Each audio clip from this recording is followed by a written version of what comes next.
నిజామాబాద్ జిల్లా డిచ్చిపల్లిలోని తెలంగాణ యూనివర్సిటీలో జరిగిన ఘటనపై స్పందన లభించింది. మహిళా వసతి గృహంలో అల్పాహారంలో జెర్రీ ప్రత్యక్షమైందన్న బీఆర్కే న్యూస్ కథనానికి తెలంగాణ యూనివర్సిటీ అధికారులు స్పందించారు. వెంటనే సంబంధిత హాస్టల్తో పాటు అధికారులు హాస్టల్కు సరఫరా చేసే నిత్యావసర కాంట్రాక్టర్ని మారుస్తూ నిర్ణయం తీసుకున్నారు. సంబంధిత వార్డెన్ను సస్పెండ్ చేస్తూ ఆదేశాలు జారీ చేశారు.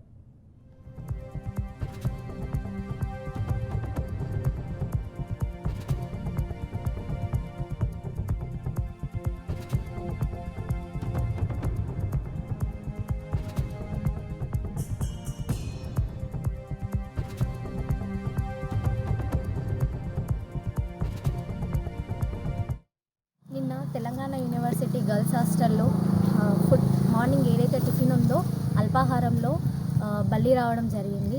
సో ఇంతకు ముందు కూడా ఫుడ్లో పురుగులు అట్లాంటివి రావడం జరిగింది. ఇంతకుముందు కూడా మేము ఫిర్యాదు చేసినప్పటికీ కూడా ఎటువంటి రెస్పాండ్ రాలేదు, ఎటువంటి కఠిన చర్యలు తీసుకోలేదు. అదే ప్రాబ్లం మళ్ళీ నిన్న ఫుడ్లో రిపీట్ కావడం జరిగింది. మళ్ళీ ఫుడ్లో బల్లి రావడం జరిగింది. నిన్న మేమందరం కలిసి రిజిస్టర్ సార్కి కూడా ఫిర్యాదు చేయడం జరిగింది.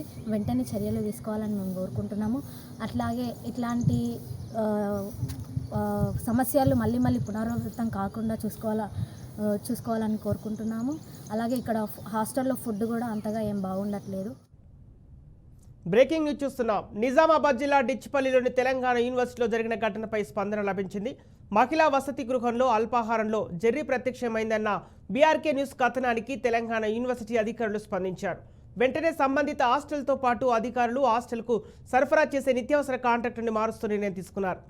సంబంధిత వార్డెన్ను సస్పెండ్ చేస్తూ ఆదేశాలు జారీ చేశారు.